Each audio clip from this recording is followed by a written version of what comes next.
es muy útil darse cuenta que no solo hay unas particularidades de la historia pediátrica, sino que obviamente dependiendo del escenario, que eso pues aplica a todos los ciclos de la vida, hay algunos aspectos que son más relevantes que otros, ¿cierto? O hay algunos aspectos en los que se hace mucho más hincapié o énfasis que en otros.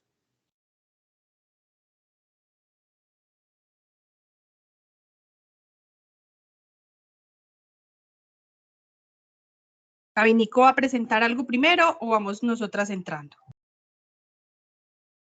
Sí, Nico, ya está aquí.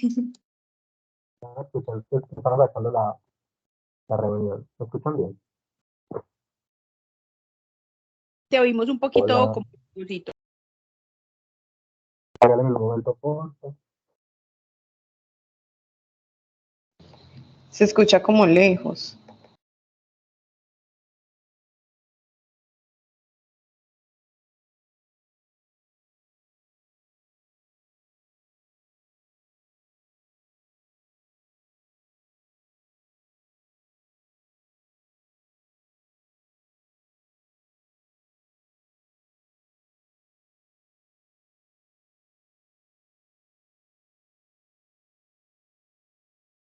Disculpen, ahora sí me ven y me escuchan mejor. Perfecto. Bueno, muchísimas gracias por la esperita. Chicos, es un gusto estar con ustedes hoy. Es la primera reunión entonces académica de nuestro grupo de interés. La reunión entonces que vamos a tratar, como vieron en el banner, es de historia clínica de examen físico pediátrico y este va a estar a cargo entonces de la doctora Natalia Pérez Doncel. Ella es médica pediatra de la Universidad de Antioquia, es docente de la Universidad Cooperativa y es coordinadora pues académica de nuestro grupo de interés. Y la doctora Jacqueline López, ella es médica pediatra también de la Universidad de Antioquia y fue docente con nosotros de la Universidad Cooperativa de Colombia. Doctoras, muchísimas gracias. No, vuelvo y le repito, para mí es un honor volverlos a ver y que ustedes estén tan interesados. Y sobre todo, pues que aquí es la base, ¿cierto? Ustedes de pronto rotando en otras especialidades se dan cuenta, y no es por echar flores, pero la historia clínica pediátrica es muy completa, permite conocer el entorno del niño. Aquí, pues como no tenemos un informante directo, ¿cierto? El conocer ese entorno es el que nos permite tener una aproximación. Entonces, si ustedes tienen bien, y decían en semiología cuando yo estudiaba medicina, que la historia clínica realmente tiene casi un 80% del diagnóstico. Cuando tú entras ya a revisar el paciente, estás como yendo en el examen físico a confirmar esas iniciales impresiones diagnósticas y bueno, y a veces tocará en algún momento algún laboratorio que no es como lo más usual que pidamos en pediatría, sino que es muy semiológico todo, ¿cierto? Y más con el apoyo de la mamá, quien es el que conoce el niño y está en su diario vivir, nos puede aportar muchísimo. Pues la verdad que ese confiar en la mamá y que ella confíe en nosotros también nos van a dar muchos elementos para llegar a un excelente diagnóstico con ellos. Entonces, me parece excelente que hayan arrancado con este tema. Ya me voy a meter desde el compu. Esperen un segundito que ya me voy a conectar para presentarles acá. Probablemente vamos cambiando y de pronto vamos a ir alternando pantalla. Si ya aquí tiene algunas cosas que considera relevantes que va a ir presentando y después, pues, digamos, vamos a entrar como en el análisis, pues, como de los casitos o de las historias que tenemos. Espérenme un segundo, que no es esto porque está así. Outlook.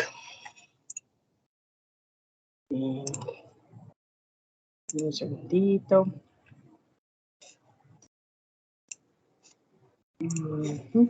Ya voy.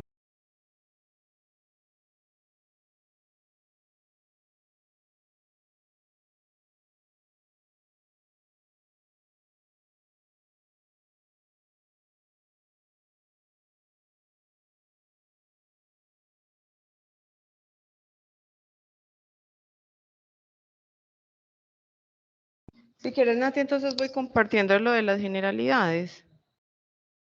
Vale, linda, espérate, sí, es porque me estaba pidiendo como que una clave de Teams desde el compu que no sé por qué.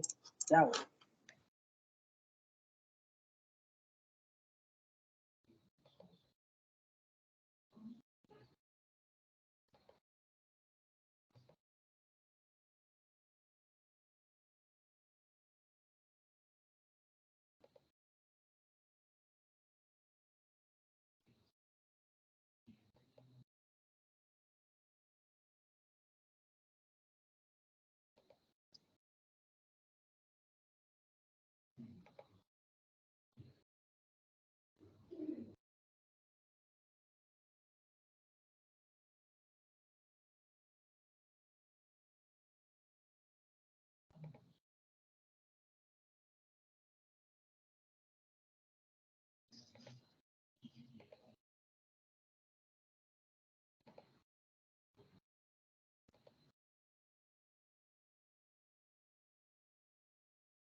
Bueno, igual mientras tanto le damos tiempo a los demás que están aún ingresando.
Ay, ¿me puedes enviar el correo, porfa, la invitación para entrar directamente de ahí?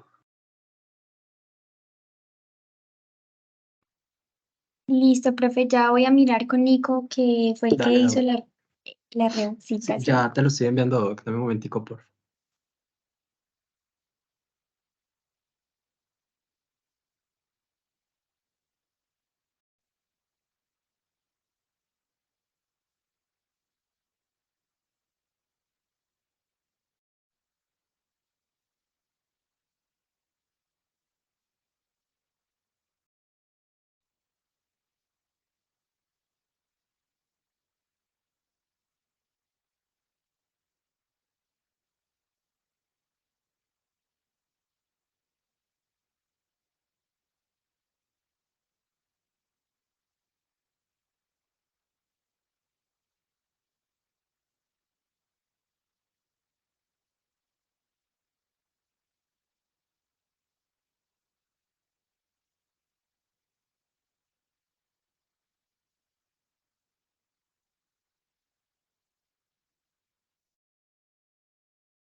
Muchachos, y por qué no nos van contando mientras Nati puede como entrar en la historia clínica, de pronto los que ya han rotado por pediatría, qué les pareció como de diferente con la historia del adulto, de pronto qué dificultades tuvieron al hacer la historia pues cuando estuvieron en sus rotaciones, de pronto de los diferentes ambientes en los que rotaron, si ya tuvieron esa oportunidad, pues también cuál era como la más difícil o qué dificultades tuvieron.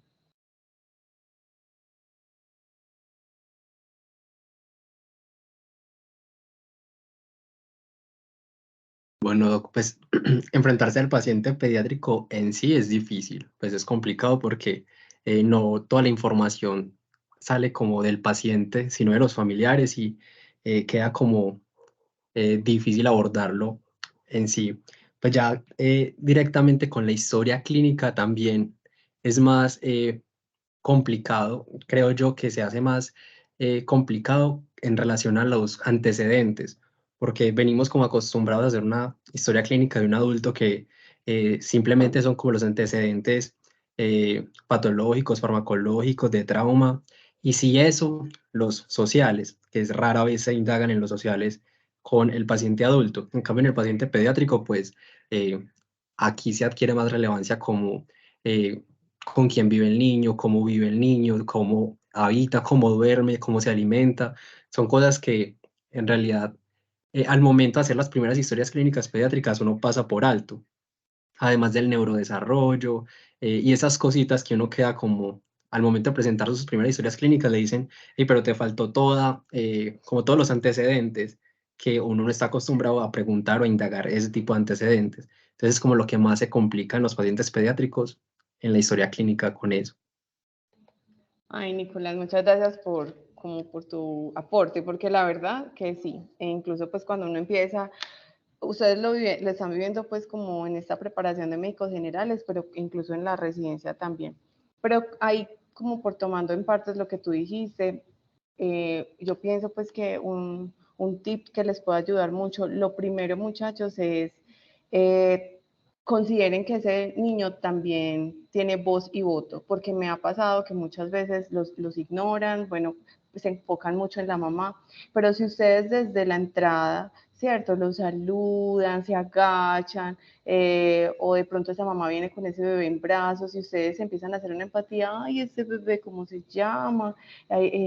Cuéntame, este bebé vino a acompañar tu mamá, no crean, pero los niños escuchan, ¿cierto? Pero el hacer como ese clic también con la familia también empieza a generar que esa historia clínica empiece bien, ¿sí? Lo primero es eso, que el niño no sienta como, ay, este ambiente se me parece como cuando me van a vacunar o cuando me han chuzado, ¿cierto? Entonces, ya desde ahí, si ustedes empiezan como con esa empatía, jugándoles, buscándoles a ellos conversación, preguntándoles incluso a ellos, obviamente van a haber unas edades en las que el lenguaje, pues de pronto se nos puede dificultar hacerlo, ¿cierto?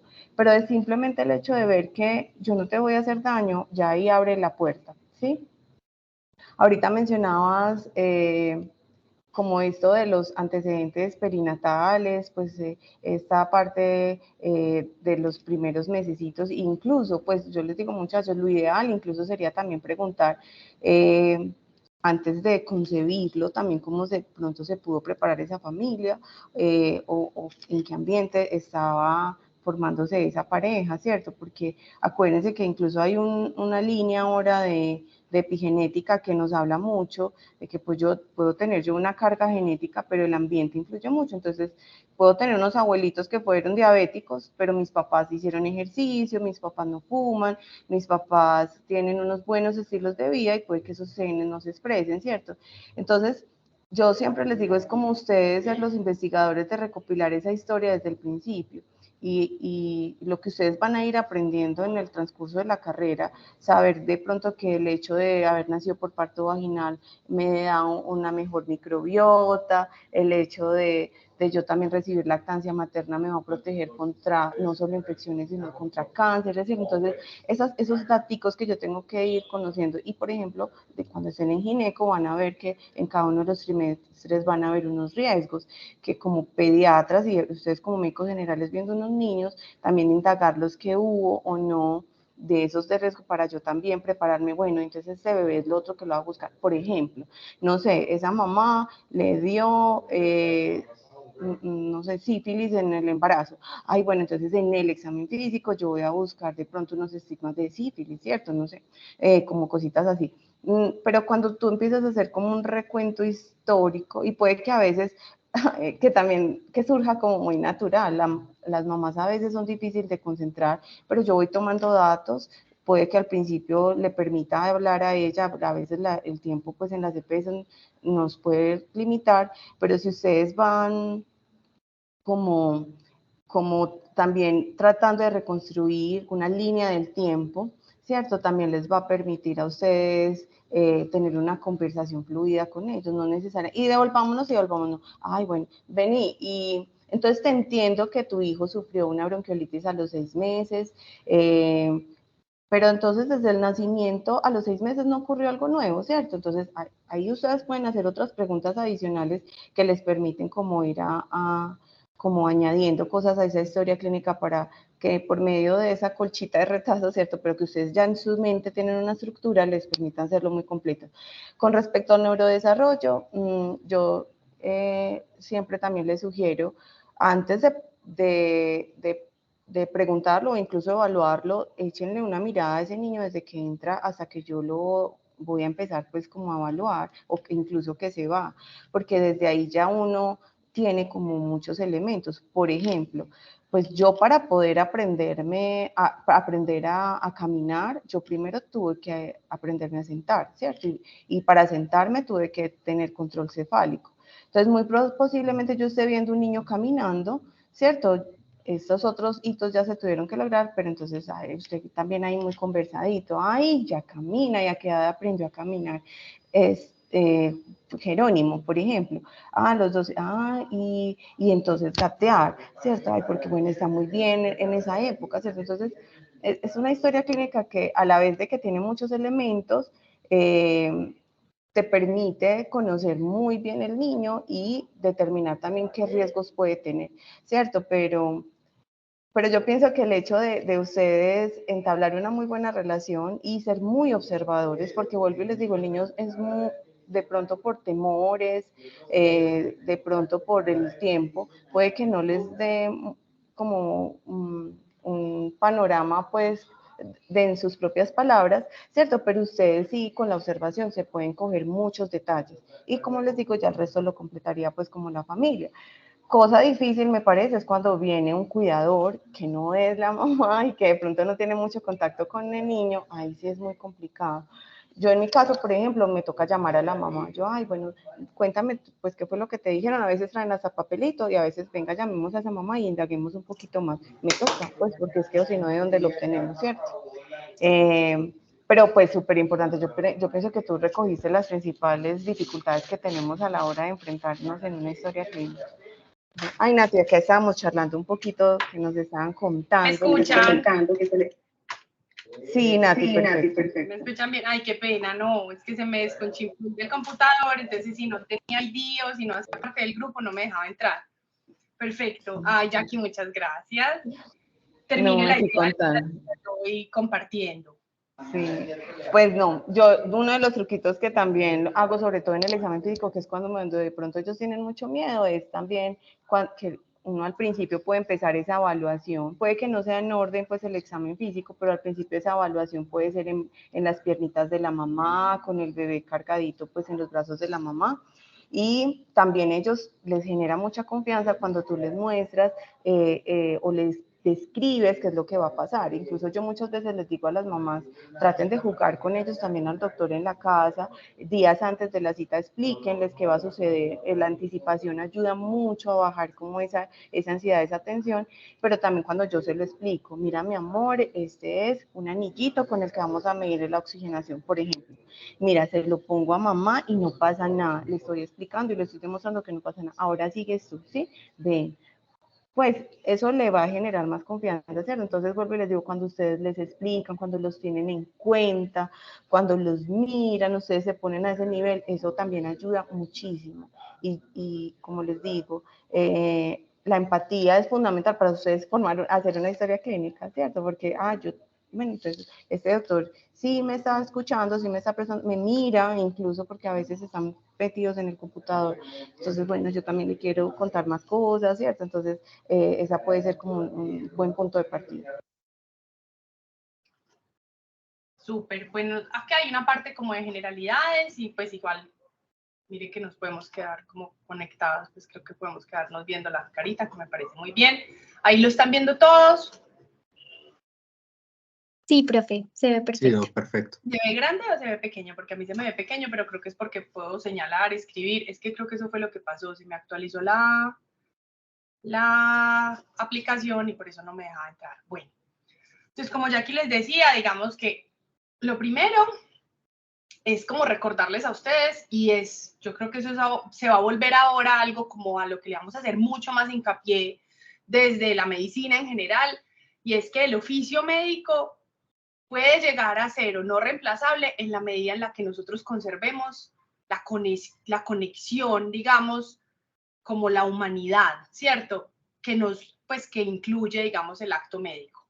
Porque créanme que los algoritmos nos superarán en exactitud, crean que la inteligencia artificial podría superar probablemente cómo llegar y completar un análisis sobre, incluso ustedes ya pueden hacer el juego, ¿cierto? Escríbeme un análisis sobre un paciente con cardiopatía de tantos años, de no sé qué, y pueden hacer incluso un escrito que pueda no tener del todo sentido, pero ya es un punto de partida como para uno trabajar ahí. Entonces habrá muchas cosas que puedan ser reemplazables, pero la manera en la que uno genera una conexión con el otro, la manera con la que genera una conexión además con el otro que deposita su confianza, porque nosotros partimos de una relación de confianza con los pacientes en los que ellos confían en que lo que nosotros estamos haciendo, pues digamos, es valioso, que lo que nosotros estamos haciendo parte desde el saber, parte incluso desde una posición de cierto poder, porque es el poder que da el conocimiento, ¿cierto? Que no termina siendo un poder que somete, sino más bien una autoridad desde el conocimiento. Es una persona que sabe, a la que yo le puedo confiar mi hijo,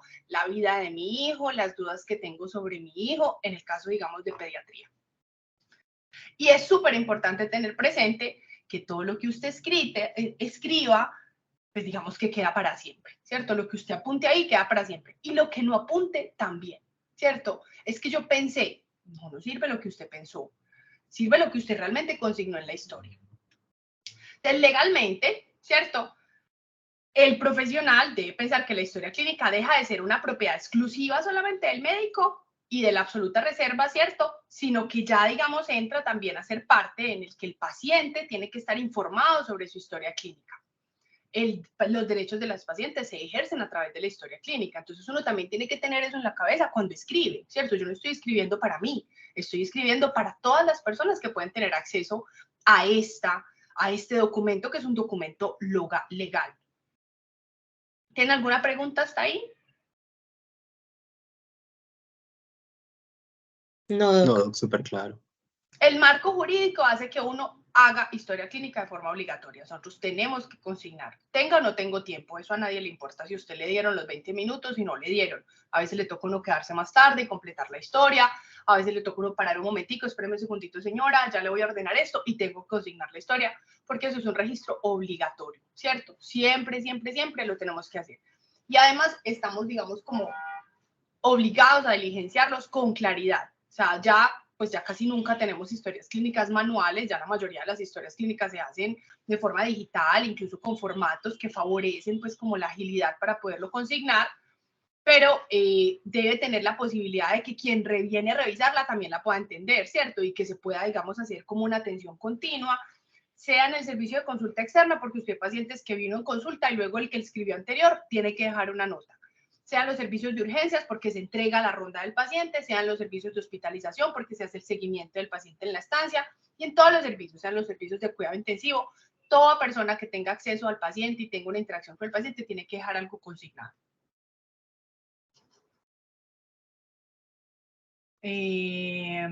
Bueno, sigue siendo, es un documento legal, pero es un documento que está guardado bajo la privacidad, en donde está el médico, la persona que lo consigna y los pacientes, y el paciente, digamos, directamente implicado. En el caso nuestro, los familiares, y en el caso de esto, pues digamos, los papás, son los garantes de la seguridad, de la privacidad de ese documento.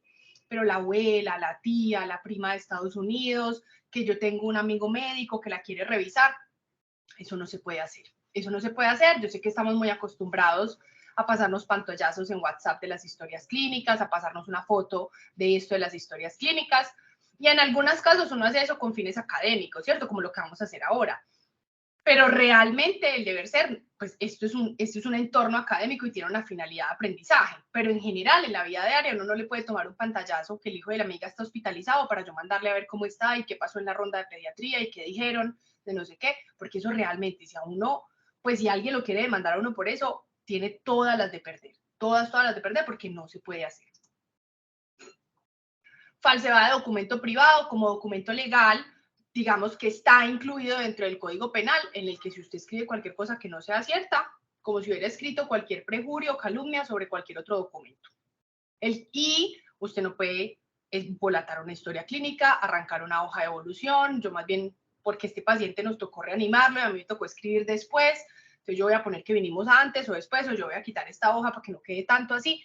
Nada de esas cosas se pueden hacer.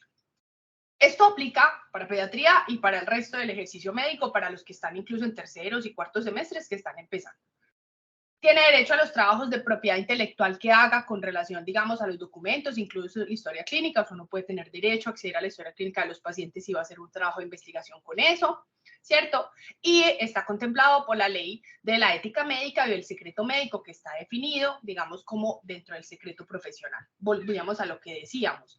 En los pacientes pediátricos, este secreto profesional está contemplado, digamos, dentro de los garantes legales que ellos tienen, ¿cierto? Los pacientes menores de edad, pues son sus padres los que conocen la historia clínica y cómo está consignada. Uno no puede decir, no te puedo decir nada. Con los adolescentes, acuérdense de eso, de pronto hay una parte legal que es interesante de revisar, y es cuando ellos se vuelven sujetos de derechos que no necesariamente coincide con la mayoría de edad, ¿cierto? Entonces, algunos adolescentes en algunas instancias pueden decir, bueno, yo no quiero que esto lo sepa mi mamá, ¿cierto? Y entonces, ¿hasta dónde legalmente uno puede guardar ese secreto profesional o puede guardar, digamos, ese secreto médico y qué implicaciones tiene o hasta qué punto se puede hacer si no tiene implicaciones, digamos, sobre la salud comunitaria o sobre, digamos, el entorno familiar?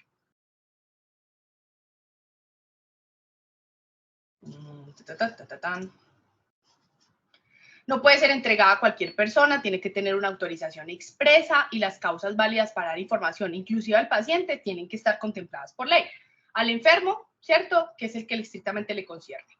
A los familiares del enfermo, si esa revelación es útil para el tratamiento. A los responsables del paciente, o sea, en el caso nuestro, cuando son menores de edad. A las autoridades judiciales o de higiene en salud, cuando esté solicitado por ley.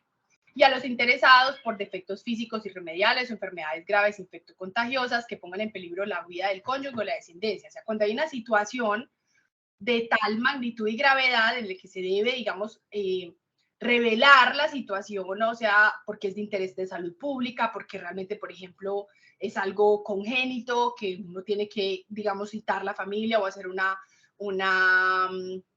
junta médica para, digamos, poner, digamos, en consideración otras repercusiones a descendencia o a familiares o a situaciones en las que haya otras personas implicadas, también, digamos, se puede prever revelar lo que sea el contenido de la historia.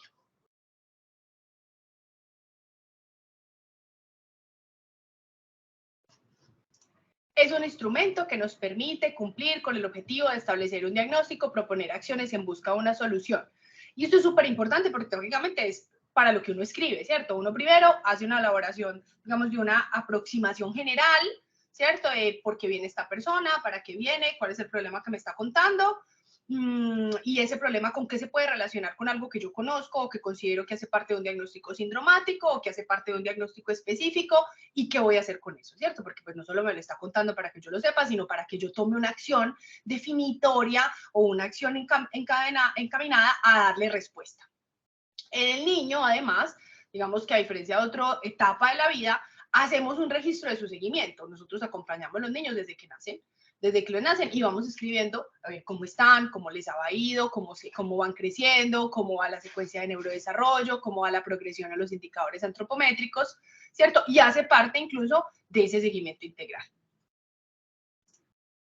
Debe ser individual, libre, veraz, objetiva, clara, analítica, congruente, organizada, fiel, confiable, reservada, obligatoria y privada. Esas son como características generales de la historia. Puede ser un relato escrito o verbal de la enfermedad de un paciente, documento médico legal. Deben participar todos los profesionales que intervienen en la asistencia y ahí también, entonces, no somos solamente nosotros los que consignamos en la historia. Las enfermeras, las auxiliares de enfermería, digamos, las trabajadoras sociales, las psicólogas, todas las personas que tengan una interacción con un paciente de manera directa o que tengan que tomar, digamos, que sus decisiones o su implicación tenga una repercusión sobre la atención del paciente, eso debe estar consignado ahí. Eso ya lo vimos.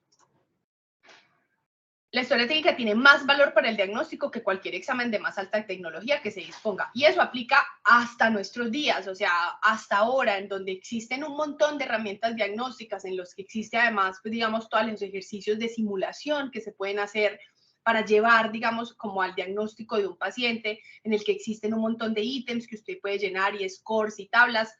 Solamente usted puede considerar que esa información tiene valor y que tiene un valor, digamos, incluso de manera estadística, predictivo positivo para un diagnóstico acertado, si está detrás de un constructo de una historia clínica bien elaborada, o sea, si realmente usted ha hecho un interrogatorio. Y ahí es donde nosotros deberíamos considerarnos como unos investigadores, ¿cierto? Yo tenía una profe que Jackie probablemente también la conoce, que es una neumóloga pediatra, que ella dice que la historia es como sentarse como a echar chisme, ¿cierto? Sí, vení, contame, ¿y qué más? Y contame, y el niño, ¿y qué más? ¿Y qué ha hecho? ¿Sí? Y corre, y vos lo notas que tose, y cómo tose, pero contame, pero mostrame cómo tose, describime, pero haceme el ejercicio, pero demostrámelo, ¿y qué más? Y en la familia, y los tíos, y los primos. Si toda esa información que uno empieza a investigar es pertinente, las preguntas van dirigidas para completar el escenario. Es muy importante saber preguntar, es muy importante no cansarse de preguntar, porque a veces, y eso le pasa a uno mucho cuando se está formando, ¿cierto? Uno hace la historia clínica, cree que la hizo muy bien, llega la profe, pregunta 2 o 3 cosas más y me dice, ay, pues yo le pregunté lo mismo, no me dijo eso, pero le acaba de decir, y a eso me dijo no. Pero entonces, ¿cómo lo preguntaste? ¿De qué manera llevaste, digamos, de qué manera fuiste hilando la enfermedad actual para que para la mamá o el papá tuviera sentido recordar ese evento o recordar ese episodio?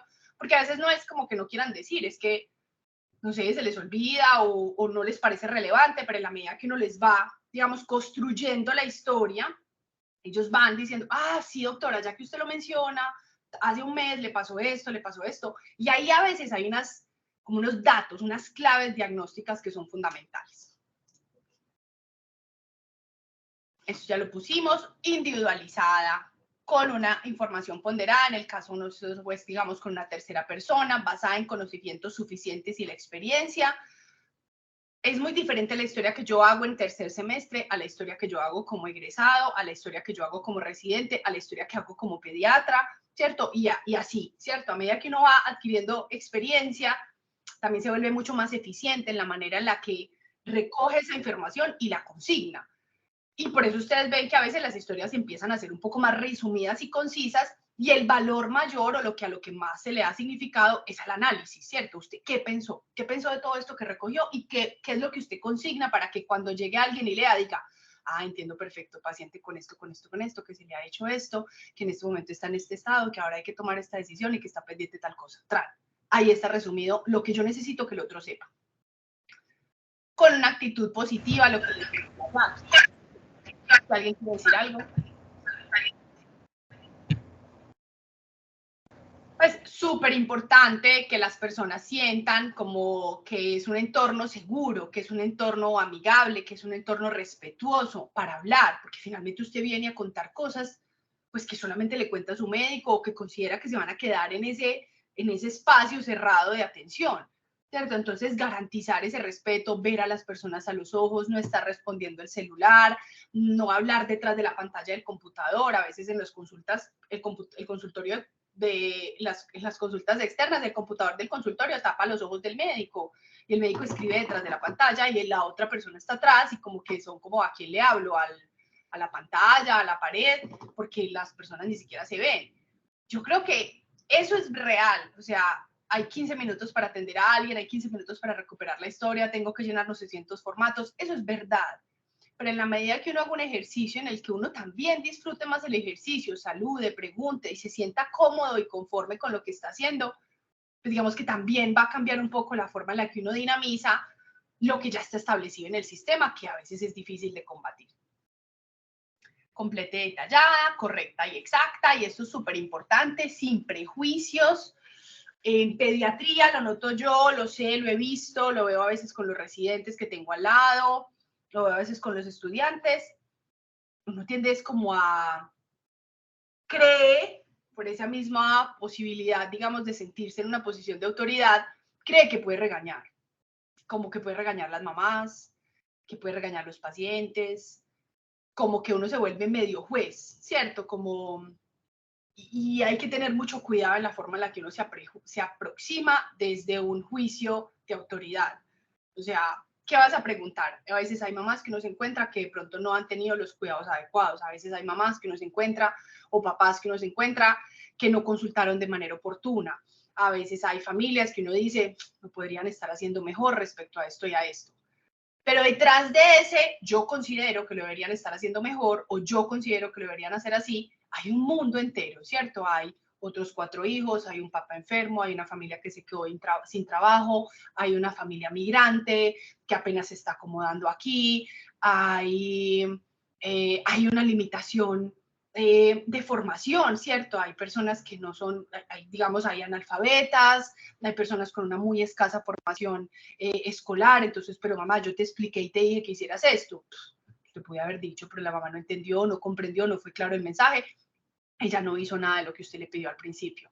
Entonces, antes de estar en esa postura, digamos, donde uno empieza a regañar o empieza a decir, pero ¿por qué hiciste esto? Mira lo que está pasando, mira a tu hijo cómo está por culpa tuya. Hay que ser muy cuidadoso con las palabras que uno emplea en el momento en el que uno está teniendo un intercambio con el paciente. Y eso seguramente ustedes lo han visto, lo han escuchado, lo han presenciado, porque hay cierta, y yo creo que uno lo ve más en pediatría, porque como uno ve niños, entonces uno siente como que uno puede regañar a las mamás, así uno ni siquiera haya sido mamá, que eso me parece además a veces muy complejo, porque es que cuando uno tiene hijos se da cuenta que las dinámicas con los hijos no son tan fluidas como parecen, ¿cierto? Entonces, ahí a veces hay que hacer un pare o una pausa y siempre es mejor escuchar. Escuche lo que tiene la otra persona para decir, escuche las razones que tiene la otra persona para explicar. Y después de eso, si tiene algo que usted considere que sea oportuno y que es constructivo, dígalo, intervéngalo, si va a tener un fin para construir.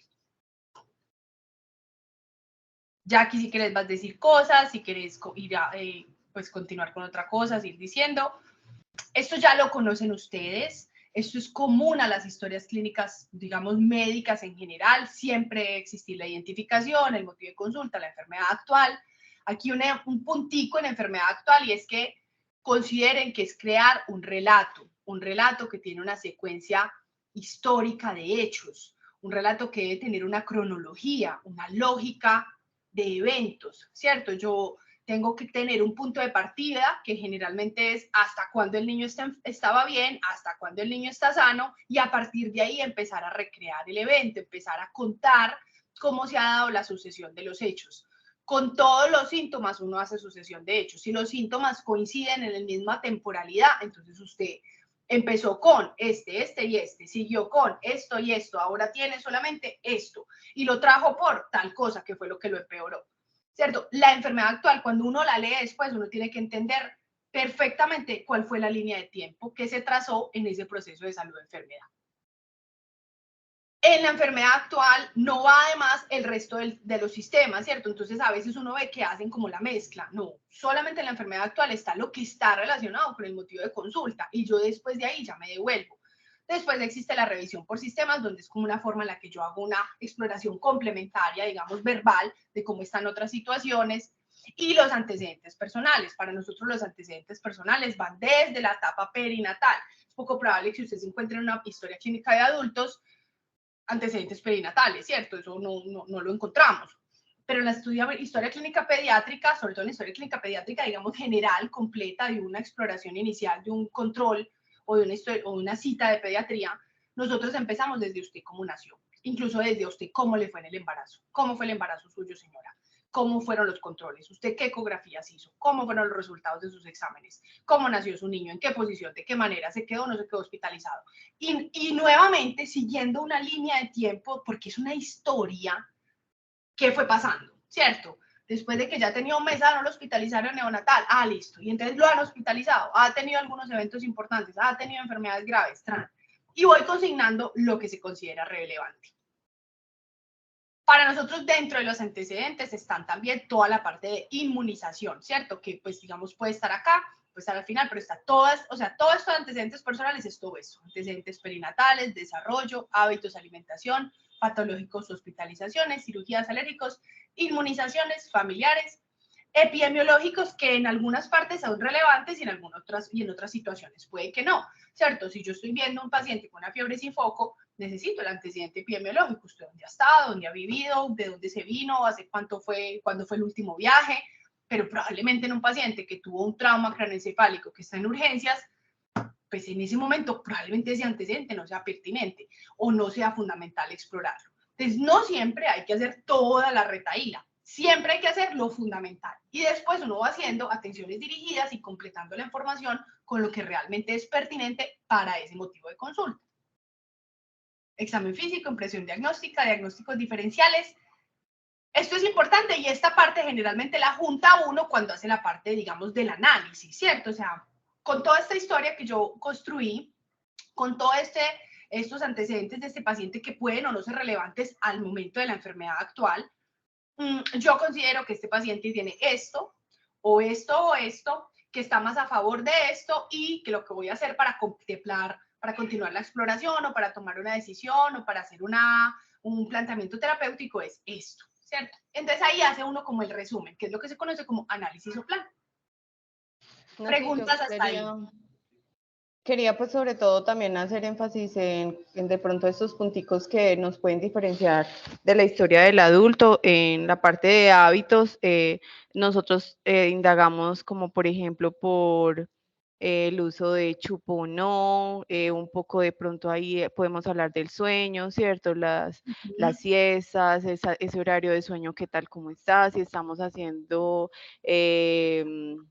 digamos que el niño también va a clases extracurriculares, la alimentación también es como una buena ayuda a hacer un recorrido de lo que come el niño desde que se levanta hasta que se acuesta. Okay.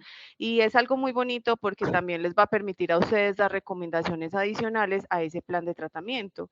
La mamá les agradece cuando ustedes también les sugieren, bueno, y cepilla a ese niño de 2 a 3 veces al día, no debes olvidar que eso debe llevar flúor, no mojes el cepillo, ¿cierto? El odontólogo es importante también en sus revisiones periódicas. Entonces, todas esas cositas ayudan también, no solo a diferenciar de la historia del adulto, sino que también que vayan también formándose unos hábitos saludables que a la larga también van a repercutir en una buena salud del niño.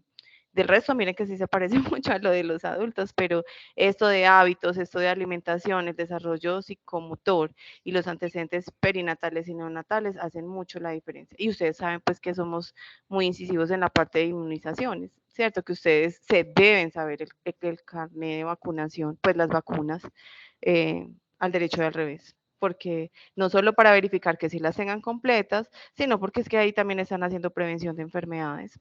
Y él cambia día a día, pues yo no sé, cada año, gracias a Dios, nuestro gobierno ha cubierto cada vez más vacunas. Ahorita tenemos de diferencias la de sarampión y rubéola, que a los 5 años la adelantaron a los 18, esa segunda dosis, ya están cubriendo la pentavalente para los 18, ¿cierto? Entonces ustedes también tienen que estar actualizándose día a día en esos cambios del esquema de inmunizaciones y también informárselos a los papás, no desaprovechar esa oportunidad de la consulta para no solamente hacerlo es recalcar la importancia de la vacunación, sino hasta aprovechar, venga, salió de consulta, venga, vayamos allá a vacunación y hacerlo vacunar, porque a veces hay disculpas de, es que tiene, no sé, está enfermito en estos días, tiene diarreíta, entonces no lo vamos a vacunar. La verdad, las contraindicaciones son muy poquitas, pues, o cosas muy serias como para uno no vacunar a un niño, y a veces son más disculpas y desaprovechan oportunidades grandes. Total. Señora. Ay, perdón, es que hablando, pues justo como la doctora tocó este tema de los hábitos y así, yo la verdad vi pediatría en México, entonces se me generó una duda, pues no sé si en la historia clínica también tienen un apartado que es como para el tema, pues aquí en Colombia, porque allá lo tenían y era junto con la parte de higiene que mencionó la doctora de salud bucal y eso también estaba como la de los baños, cuántas veces le cambian las prendas al niño en el día o pues cuántas veces lo bañan a la semana o en el día, no sé si eso también aquí o no se pregunta tanto. La verdad, no se pregunta tanto dependiendo de la edad, ¿cierto? Y dependiendo, porque de pronto en un paciente chiquitico yo sí pregunto, ¿cierto? O sea, porque por ejemplo en los neonatos, dependiendo del neonato que tengas al frente, pero si tienes un paciente prematuro y un paciente con bajo peso, uno trata como digamos que el baño no sea un baño ni muy largo, ni muy prolongado, ni que se bañe muchas veces en el día, porque digamos si están muy pequeños, digamos todas esas situaciones pueden contribuir a la escasa ganancia de peso, a la pérdida de calor, a la falta de regulación. Entonces, por ejemplo, ahí esa pregunta sería pertinente, ¿cierto? Nati, sí, yo por ejemplo de consulta que por ejemplo cuando tengo niños con dermatitis atópica, sí les hago mucho énfasis en eso, pues porque todos saben que que de bañarnos excesivamente también va alterando esa primera capita de la piel que tiene esos lípidos, ¿cierto? Entonces, pues les pregunto incluso también con qué los bañan, con qué los hidratan. Sí, eso es importante pues en mi caso, pues en consulta externa, que es como en lo que más hago énfasis, sobre todo cuando tienen problemas de la piel. No sé, Nati, también. No, exacto, o sea, yo creo que esa parte uno la incluye si ya la empieza a considerar pertinente para alguna cosa, ¿cierto? O si ve, por ejemplo, el niño en una situación como de negligencia por falta de cuidado, ¿cierto? O a la forma de la exploración, también lo ve realmente sucio, las orejas, de pronto puedes preguntar, pues está incluso entre la parte personal y social, con quién vive el niño, quién lo cuida, dónde viven ustedes, qué acceso tienen, cómo son los servicios de la casa, ¿cierto? El agua se coge, el agua es corriente, el agua es de acueducto, porque vuelvo a lo mismo, nunca sabemos la parte de la historia que está atrás, entonces hay que preguntar para uno poder también saber cómo puede intervenir. Pero de forma genérica, doctora, no lo hacemos, o sea, o no es algo que esté contemplado dentro de algo que tú sí o sí tengas que preguntar, como por ejemplo vacunas, o qué come el niño, o cuántas horas está durmiendo, a qué hora se acuesta, que sí es algo que sí hacemos con más regularidad.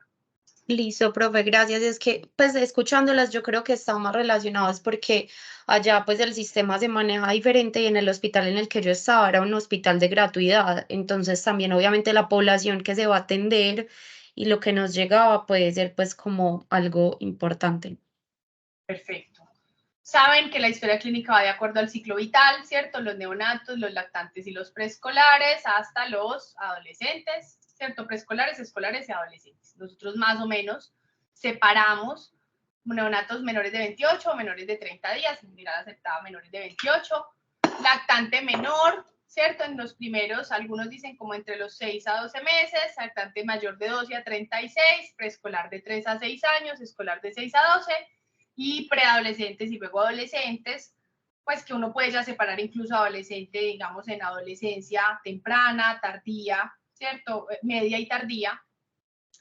Y tener presente que el niño a partir de los 7 años, digamos que de cierta forma ya el paciente puede participar de forma más activa. No es que legalmente en Colombia el niño de los 7 años pueda tomar la decisión para si se toma o no se toma el medicamento.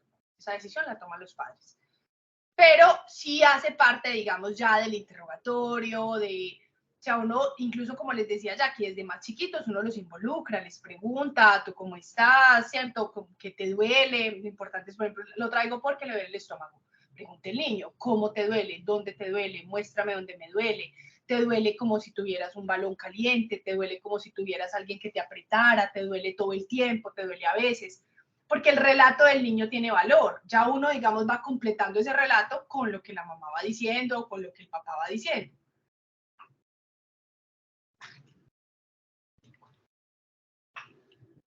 ¿Dónde se hace? Dependiendo de dónde la hacemos, también tiene unas características especiales, ¿cierto? Y sobre todo, y también si dónde se hace y qué conducta va a tener, si ese paciente se va a ir para su casa o si ese paciente se va a ingresar en un servicio de hospitalización o de urgencias. Cuando hablamos en un paciente pediátrico urgente, o sea, el paciente en el que estamos atendiendo, un paciente en un servicio de urgencias, la atención de la historia clínica cambia un poco de orden, ¿cierto?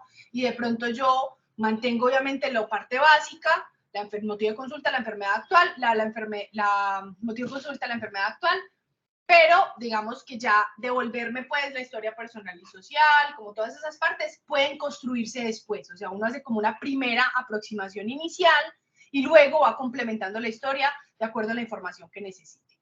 Pero lo primero que yo tengo que hacer de ese paciente de urgencias, normalmente lo que se hace es cómo llega ese paciente a urgencias para poderlo clasificar si está estable o inestable y de esa manera yo saber si ese paciente tengo tiempo de preguntarle muchas cosas a él y a su familia o no tengo mucho tiempo de preguntar cosas, resuelvo lo que le ponga en peligro la vida y de ahí ya me devuelvo y empiezo a construir el relato. Entonces, generalmente lo podemos distribuir y a veces se distribuye así, una impresión general. Ya vamos a mirar esto para los que no han pasado por pedia o los que son más chiquitos, que es el trasmulo de evaluación pediátrica, la valoración primaria, que es común, digamos, a toda la paciente de los pacientes adultos, la valoración secundaria y la valoración terciaria y la revaloración, digamos, después de que yo ya hice esa primera aproximación.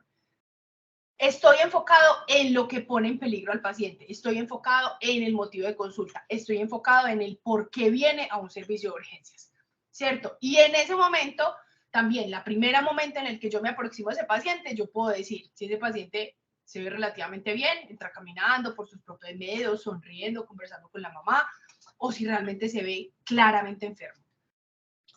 Eso a veces es evidente, y a veces dentro de esos niños claramente enfermos hay niños que uno los ve, digamos, con signos de peligro, y es un niño que es potencialmente grave o con riesgo de muerte, y niños enfermos pero que te dan tiempo, ¿cierto? Tiempo de atenderlos. El triángulo de evaluación pediátrica es una estrategia basada en la observación, ¿cierto? En abrir los ojos y ver el paciente sin necesidad de tocarlo todavía, sin necesidad de hacerle una intervención, sin necesidad de tomarle exámenes. Está basado, digamos, como en la capacidad que vamos desarrollando los médicos de tener una apreciación del estado de salud o de bienestar de ese paciente, simplemente con identificar claramente qué lo puede poner en peligro. Entonces está cómo se ve, está cómo se ve, está si tiene o no dificultad respiratoria, y está cómo está, digamos, su estado de circulación o de hemodinamia, ¿cierto? Cómo se ve termina siendo el más importante, porque si yo ese paciente lo tengo somnoliento, irritable, convulsionando, me aproximo y, digamos, está confuso, eso ya me habla incluso de que yo puedo tener estas otras dos comprometidas. O tengo una dificultad respiratoria que ya me está llevando a hipoxia y me está generando somnolencia, o tengo un estado hemodinámico deprimido, estoy chocado y entonces también estoy letárgico, somnoliento, ¿cierto? Entonces, cuando uno tiene la apariencia alterada, entonces uno asume que ese paciente ya está de entrada inestable. Hay que correrle a la apariencia alterada, hay que definir qué me está poniendo ese paciente con ese compromiso, digamos, del estado general inicial. Puedo que yo no tenga la apariencia alterada, o sea, el paciente se ve, digamos, no está confuso, no está irritable, no está somnoliento, pero entonces puede tener está frío, ¿cierto? Puede estar un poco más frío, puede tener un llenado capilar un poquitico más lento, lo veo con un poco de taquipnea, respirando rápido, sin tenérsela que contar, pero simplemente la apariencia es que el paciente se ve como respirando con esfuerzo, o eso en un bebé y yo simplemente abro la camisa y ya le veo las retracciones, entonces evidentemente tiene dificultad respiratoria. Y cuando tengo entonces uno solo de estos lados alterados, si tengo solo respiratorio alterado o si tengo solo circulación alterada, entonces puedo tener un paciente potencialmente inestable, ¿cierto? Y si tengo estos dos, respiratorio y circulatorio, o sea, a la vez, entonces tengo un paciente también inestable. ¿Claro para los que no han visto pediatría esto? Súper claro. Nati, yo quería aprovechar ahí para decir que es una cosa muy bonita, porque es muy de mirar, observar lo que tú decías, más los sentidos, porque lo que primero que uno ve es que llegan a tomar un pulsoxímetro, incluso a veces no coincide el pulsoxímetro con lo que realmente se ve, o a veces también toman la frecuencia respiratoria de forma muy rápida, aunque pues esto es algo más superficial, ¿cierto? Pero igual recordar pues que en los niños nos tomamos el tiempo de verlos un minuto, por lo menos, ver cómo está ese patrón respiratorio, ¿cierto? Entonces, eso no hay herramientas, pero también mirarlos con mucha calma, ¿sí? Profe, Señora. hola, yo ahí quería también agregar algo. Una vez nos contaron, no recuerdo si fue en una rotación o en una clase justamente, que una niña una vez pues estaba en una consulta, le tomaron la pulsioximetría y apareció súper desaturada. Estaba en menos de 80, o sea, estaba muy mal, pero la niña tenía una apariencia muy normal, digamos, muy tranquila, para nada alterada, iba como a un control. Y cuando se dieron cuenta, realmente la niña tenía las manos llenas de chistriz, como de esto que uno come que queda como pintado de naranja las manos, y realmente esa era la razón por la que ese valor estaba tan alterado. ¿no? Y digamos, por ejemplo, a mí no me gusta que los papás tengan pulso oxímetro. Me parece que no tiene utilidad, porque puede dar una falsa tranquilidad o puede sobrecargar los servicios de urgencia de papás que creen que el niño satura 80, pero resulta que está helado, que está mojado, que satura 80, pero el bebé se mueve todo el tiempo y la frecuencia cardíaca no coincide con el hallazgo de la pulsoximetría. Las herramientas no se pueden volver en contra del médico, ¿cierto? No se pueden volver, además, quien dicte la conducta del médico. Volvemos a la primera diapositiva. No puede uno sacrificar el acto médico y esa interacción humana por lo que marca el monitor, lo que marca el pulsoxímetro. O sea, yo primero tengo que tener un paciente en la cabeza, una idea de un diagnóstico en la cabeza para que lo que yo encuentre en el examen físico de ese paciente o en la exploración de ese paciente tenga relación, coincida, o sea, tengan realmente una pues digamos como una correlación del hecho con lo que yo estoy buscando o con lo que yo encuentro. Estima entonces la gravedad. Perdónate, y ahí también, Nati, muchas veces, incluso para yo llegar a una desaturación, mi cuerpo puso en función unos mecanismos compensatorios iniciales de taquipnea, retracciones, ¿cierto? Y darse la desaturación esencialmente es un poco más tardío, igual como sucede también con la hipotensión. Ese niño primero fue taquicárdico, ¿cierto? Tuvo otros signos. Entonces, realmente llegar a tomar una pulsoximetría no es lo primero que ustedes deberían hacer. Perfecto, total. Entonces, por ejemplo, digamos, les dijimos, es para establecer gravedad, es para definir lo que decíamos, este niño se queda, se va, y si se queda, ¿dónde se queda? Se queda en urgencia, se queda hospitalizado, o incluso se va, pero para otro nivel de atención, no me puedo quedar con él. Todas estas cosas me las permite evaluar un paciente con 4 lados y con 4 líneas de apreciación. Dirige el tratamiento para lo que pone en peligro el paciente. ¿De qué se va a morir? De insuficiencia respiratoria. Tengo que resolverle eso. ¿De qué se va a morir? De que está chocado. Tengo que definirle eso. Ahora, ¿por qué está chocado? ¿Por qué está en insuficiencia respiratoria? Eso vendrá después. Y previene la progresión, digamos, a que realmente pueda entrar el paciente en un estado de potencialmente inestable a inestable o a riesgo de muerte. Y no hay que hacer gases. Yo no necesito gases para decir que un paciente tiene una dificultad respiratoria que le está poniendo en peligro la vida. Los gases me complementan la atención, los gases me orientan, pero los gases no me definen yo cuánto le tengo que poner a un paciente que lo veo con esfuerzo respiratorio, si le tengo o no le tengo que poner oxígeno, ¿cierto? Esas son medidas que no necesitan tener un papelito, un examen de laboratorio, una espera, una toma de muestras, porque no me van a cambiar la conducta. La apariencia lo dijimos que era lo más importante y es realmente cómo se ve el paciente. El tono, lo reactivo, llora, no llora, se consuela. Esto es una cosa muy del pediatra. La consolabilidad, la irritabilidad, que están ligadas. A uno no le gusta un bebé que no se calma con la mamá cargado. Que llore, que llore, que llore, que llore, que no se calme. O sea, los bebés lloran, todos lloran. Pero un niño con una irritabilidad que no se compense, que no se calme, que no encuentre un momento como de serenidad, que no logre calmarse con su cuidador, le llama a uno la atención. O sea, uno dice, ve, no sé, es muy irritable, supremamente irritable. En el servicio de consulta, esa irritabilidad uno la puede orientar de entre muchas partes, pero en el servicio de urgencias la irritabilidad es el equivalente, digamos, a un estado de disconfort, de alteración de la homeostasis. Un paciente con una hipoxia puede estar irritable, un paciente con un trastorno del sistema nervioso central puede estar irritable. Entonces, esa irritabilidad le damos valor. A la falta de consolabilidad, que el niño no se calme, le damos valor. Hay papás que consultan urgencias solo por eso. ¿Por qué lo trajo? Porque no se calma. Y pueden ser papás primíparos y que están apenas empezando y les da angustia, o como pueden ser papás incluso ya que tengan más hijos y dicen, no, es que mis otros hijos no son así, este llanto yo sé que no es un llanto normal. Mirar si atiende, si hace contacto, si fija, si estás ahí, o sea, si el paciente te das cuenta que tú lo estás viendo y que cuando tú le hablas el niño te mira o no te mira. Y en los niños que hablan, digamos, cómo es el lenguaje, cómo es digamos, la elaboración del discurso, que también está hablando, si está orientado y tal. O en los niños que lloran, cómo es ese llanto, ¿cierto? Si es un llanto fuerte, si es un llanto suave, si es un llanto prácticamente como de maullido de gato, si es un llanto con un tono anormal. Todo ese tipo de cosas también son importantes y hacen parte de la apariencia. Respiratorio, lo que les decíamos, ¿cierto? Básicamente, cómo está respirando.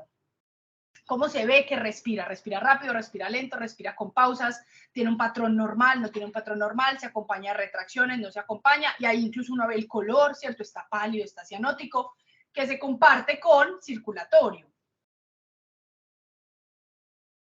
Ay, Nati, yo me quería despedir de los muchachos antes de... muchachos, yo los acompaño hasta acá porque tenía otro compromiso, me disculpan, pero sí les quería agradecer por invitarme y ojalá sean más veces y los recuerdo con mucho cariño. Sí, hágale tranquilo. Yo creo que vamos a dejar como hasta una partecita y probablemente vamos a seguir como con el ejercicio en otro tiempo, porque yo también más bueno, súper. hasta las 8 Hágale. Me estás contando. Bueno, listo. chao. Gracias, linda. Chao, profe, muchas gracias. Gracias, profe. Hasta luego. Luego está la parte de circulación, donde está lo que veíamos incluso desde respiratorio, pero cómo se comparte, digamos, como los colores, ¿no? El color, ¿cómo lo veo? ¿Está pálido, está cianótico o tiene una coloración rara? Hay niños que se ven grisáceos, hay niños que se ven marmóreos, hay niños que se ven con distribuciones asimétricas, digamos, de la palidez o de la cianosis, más central, más periférica. Hay niños como con colores como muy... Las mamás a veces dicen, sobre todo los pacientes que están muy cercanos a la muerte, que tienen como ese color como si cuando ya se va la vida, que es como el color de la muerte, que no es palidez, que es como verdoso, como terroso. Hay niños que realmente les cambia mucho el color dependiendo del estado de gravedad y eso está bien importante verlo. Al combinar todo esto, ¿cierto? Estos tres componentes de ese triángulo de evaluación pediátrica, yo tengo que mirar entonces cuál es la anormalidad fisiológica más probable, ¿cierto? Si la mamá viene trayéndome el niño porque acaba de convulsionar, porque estaba previamente sano y convulsionó y eso nunca le había pasado, pues entonces es sistema nervioso central, hay algo que está ocurriendo en ese sistema, Pero si me cuenta que ya una semana con gripa, con mocos y que ahora empezó con dificultad respiratoria y que lo está viendo más pálido y que se le puso un poquito morado en la casa, entonces probablemente el sistema comprometido es sistema respiratorio, ¿cierto? Y hay algo ahí que puede terminar siendo una neumonía. ¿Qué rapidez, cierto? ¿Con qué rapidez o con qué aceleración tengo que actuar? ¿Y cuál es el tipo de tratamiento que deberíamos dar, si lo deberíamos dar, ¿cierto? Muy bien. Un segundito. Esto ya, vamos a ver. Entonces, denme un segundo, yo miro acá, que es este primer ejemplo.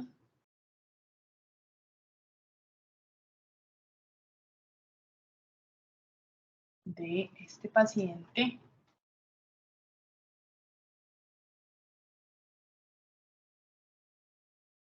Yo me borro esto de acá. Y aquí.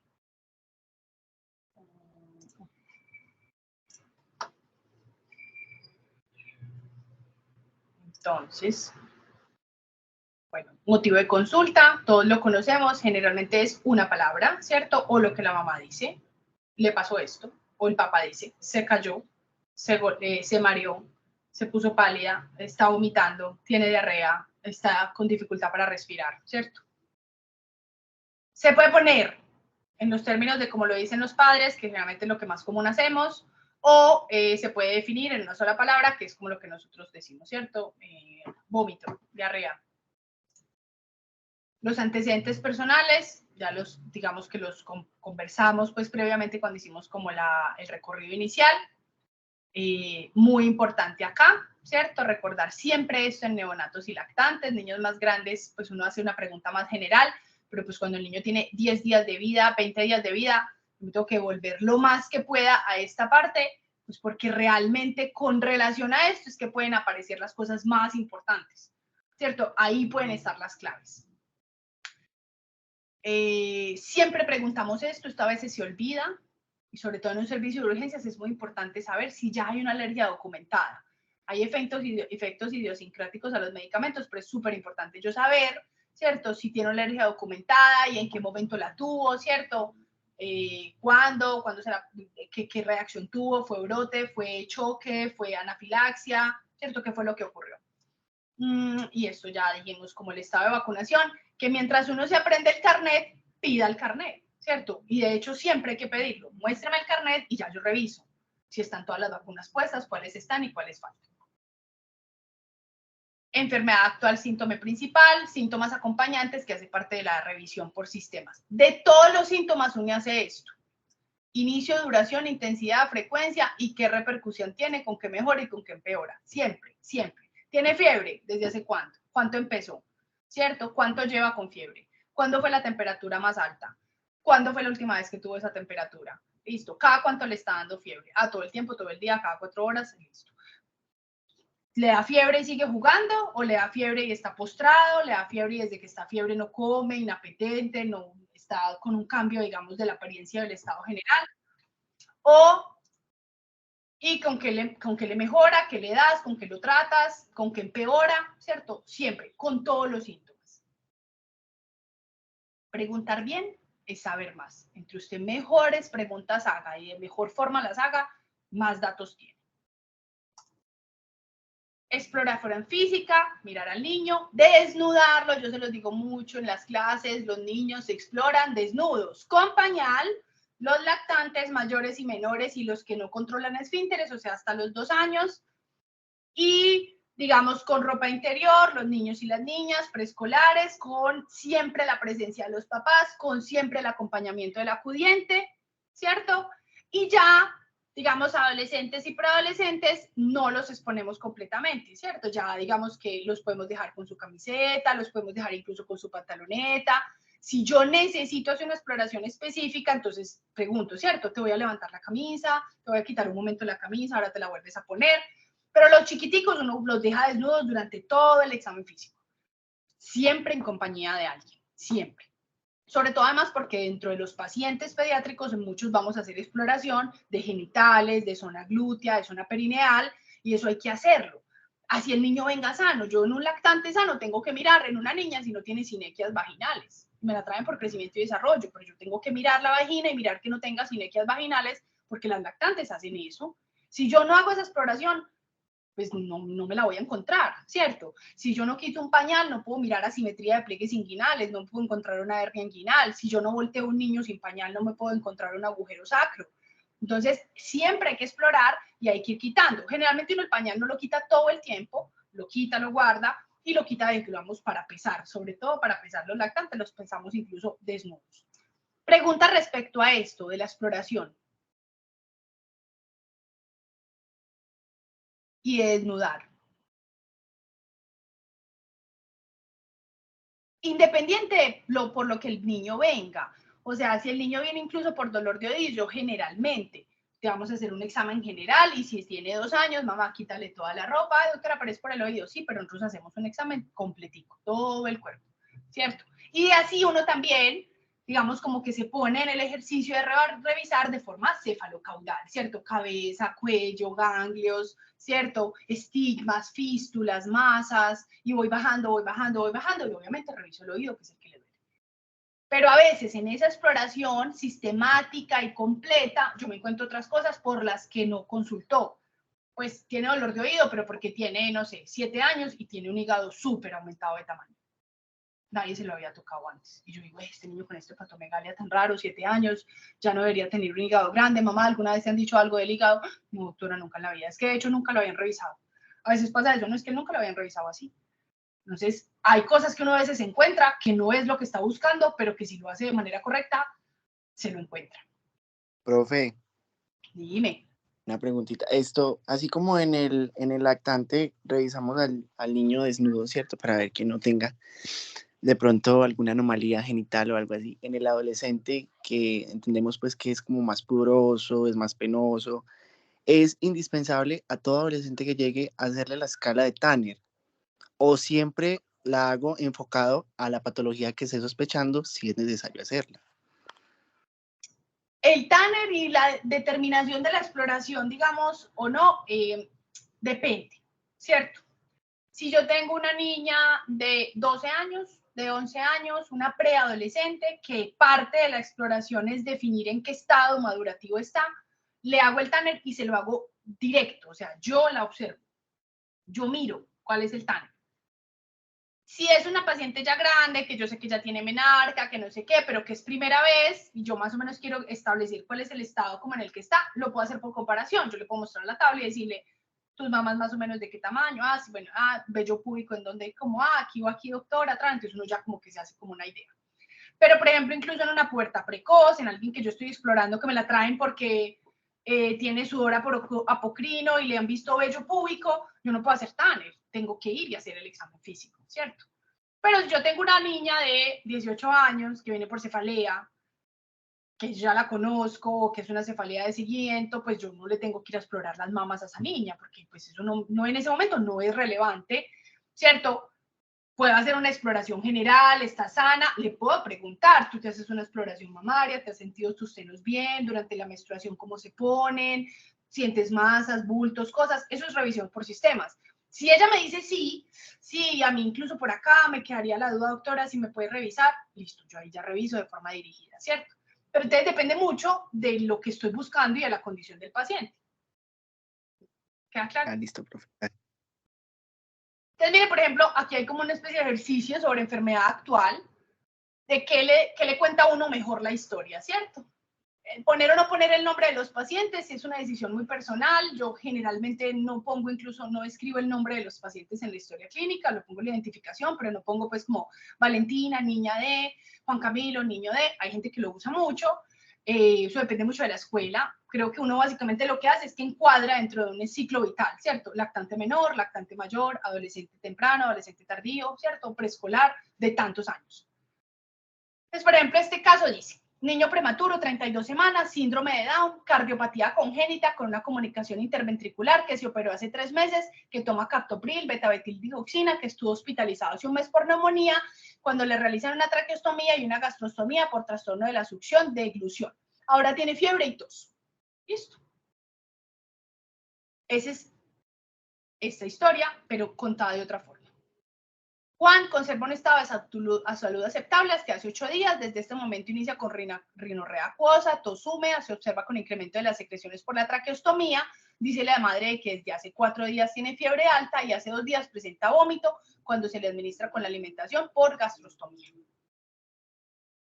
¿Qué diferencias notan? ¿Qué historia les parece que es más clara? ¿Que tiene unos hechos cronológicos como más acordes?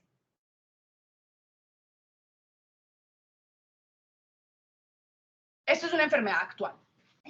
Pues, profe, diría yo que el caso 1 sigue una cronología mucho más específica desde el nacimiento hasta, pues, desde la cardiopatía congénita, que es como lo primero que se puede ver, e igual lo del síndrome de Down, hasta el momento de la enfermedad actual, que es la hospitalización, digo, pues, el tema de los procedimientos y demás.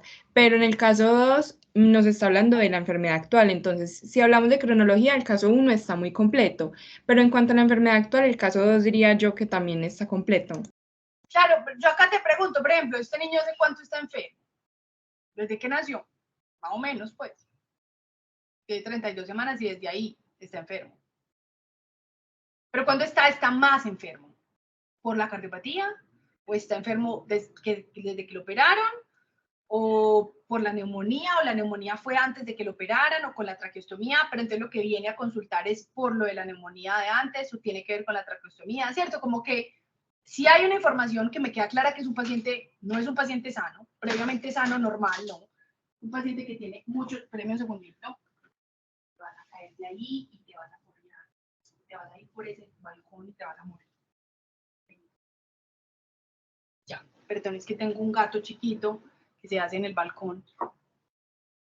Entonces, lo que tú dices es, estos son antecedentes, que son súper importantes, porque no es lo mismo Juan, no prematuro, no cardiópata, no traqueostomizado, a Juan, ex prematuro, cardiópata operado, traqueostomizado, ¿cierto?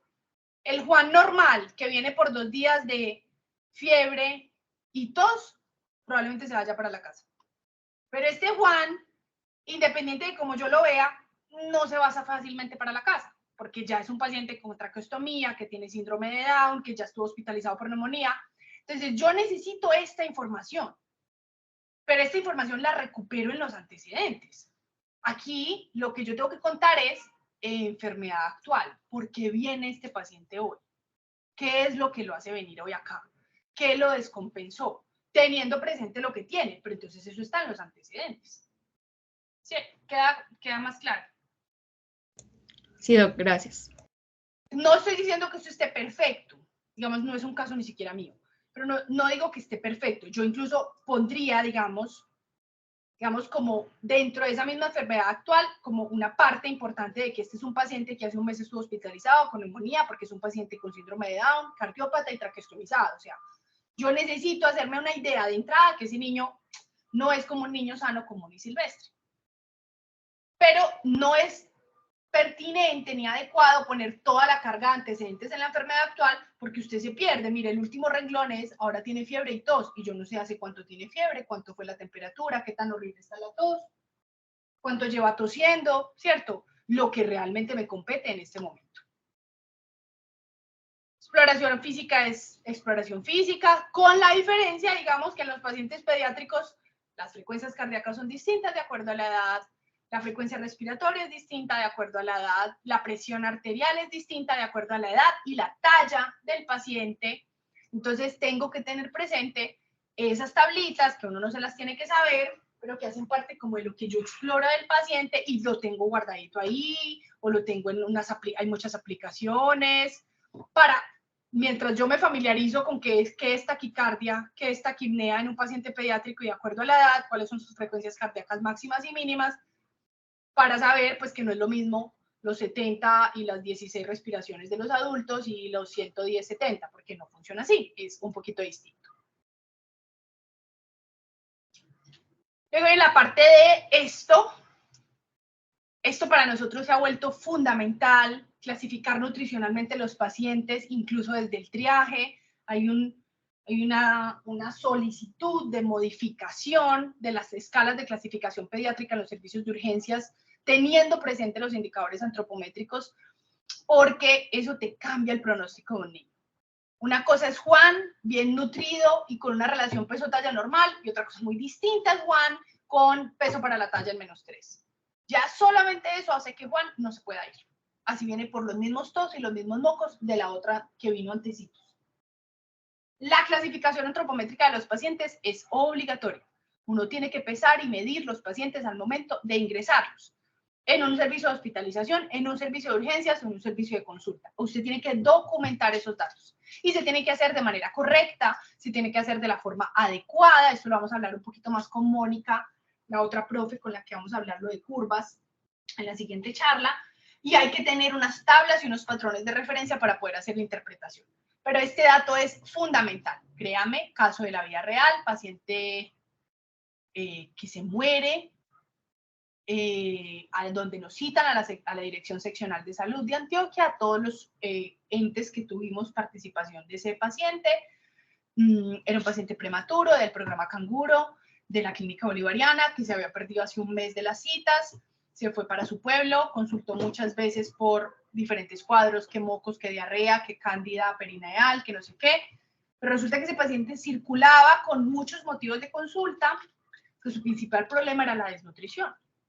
Desnutrido, clasificado algunas veces como desnutrido y dado de alta para la casa con eso, hasta que llegó al San Vicente, chocado, con una sepsis de origen gastrointestinal, llevaba por ahí unos 15 días enfermo, 3 veces en consultas externas en los servicios de urgencias de su EPS, y ya al punto en el que, digamos, pues que llegó en un estado, digamos, ya de inestabilidad y ya de insuficiencia incluso circulatoria, pues que no hubo mucho que hacerle, pero al reconstruir la historia hacia atrás, pues claro, es un paciente que desde Canguro sabíamos que estaba con muy bajo peso, que apenas estaba en seguimiento, que se había perdido del seguimiento, que de parte nuestra incluso pues administrativamente se perdió el seguimiento y nadie lo buscó, nadie lo contactó, nadie llamó a la mamá. Entonces digamos que hay una parte de responsabilidad del programa de seguimiento de alto riesgo, pero en las atenciones de urgencias de este niño, que además era un lactante de unos 8 meses, 9 meses, podía tener una clasificación antropométrica de peso para la talla en -4,8. O sea, eso es una desnutrición en cualquier parte del mundo, con cualquier patrón de referencia que usted utilice. Ese paciente nunca se podía ir para la casa. Tuvo múltiples oportunidades en las que la mamá no era la que tenía que saber eso, éramos nosotros. éramos nosotros los que lo teníamos que recuperar, volverlo a traer, tenerlo aquí, hospitalizarlo, no dejarlo que le pasara nada, ¿cierto? Decirle a la mamá, me acuerdo pues toda la historia porque yo tuve que ir a la seccional de salud, presentar el caso, mamá adolescente, como las historias de la vida real de este país, mamá adolescente, sin papá, a cargo de ella y de la abuela, escapándose del abuelo porque las maltrataba, antecedente de haber sido abusada sexualmente por ese mismo abuelo con el que ella vivía, o sea, una situación social súper caótica, súper dramática, y aún así consultaban y clotrimazol y nistatina, enterogermina y suero, trimetoprim sulfametoxazol para la diarrea, pero con la nutrición como que nadie tenía nada que ver, era como en algún momento se recuperará, o ni siquiera lo peso y lo mido, como en las últimas atenciones que ni siquiera lo pesaron ni lo midieron. Y de ahí, digamos que surge esta iniciativa que lo hace el Grupo Nacer, de considerar que la valoración integral, la valoración, perdón, inicial de los pacientes en el triaje en urgencias, hay que tener una clasificación nutricional para poder definir si ese paciente, digamos, es eutrófico y su componente nutricional no lo pone en peligro de muerte, o sea, no contribuye a su inestabilidad inmediata o incluso tardía. ¿Preguntas de esto? ¿No? Muy bien. Esto pues lo vamos a ver con más calma con Moni. Profe, qué pena. Acá, dime. No sé si de pronto, como la reunión fue programada para 1 hora y media, no sé si de pronto se corte a las 8, por si de pronto sucede. Pero Nico, yo creo que la podemos parar ahí para que no sea muy larga. Perfecto.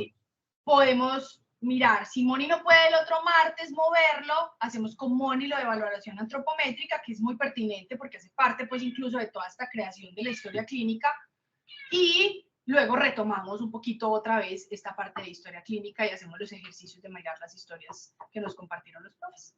¿Les parece?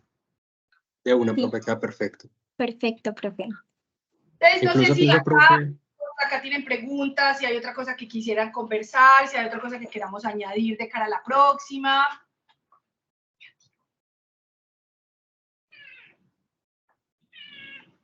Por el momento nadie levantó la manita, entonces yo creo que igual si hay sugerencias o algo, ellos de pronto las escriben por el grupo y todo pues se lo contamos, profe. Pero creo que hasta el momento está perfecto para dejarlo y yo creo que podríamos ya dejar la otra parte como menciona pues de otra sesión para que quede así completo el tema. Listo, me parece súper. Entonces, la siguiente la haríamos con Moni, pero ya nos vamos a centrar en la parte de valoración antropométrica, interpretación de curvas, y luego ya otra próxima oportunidad que pongamos otro martes, que termina siendo quizás un día más fácil para mí.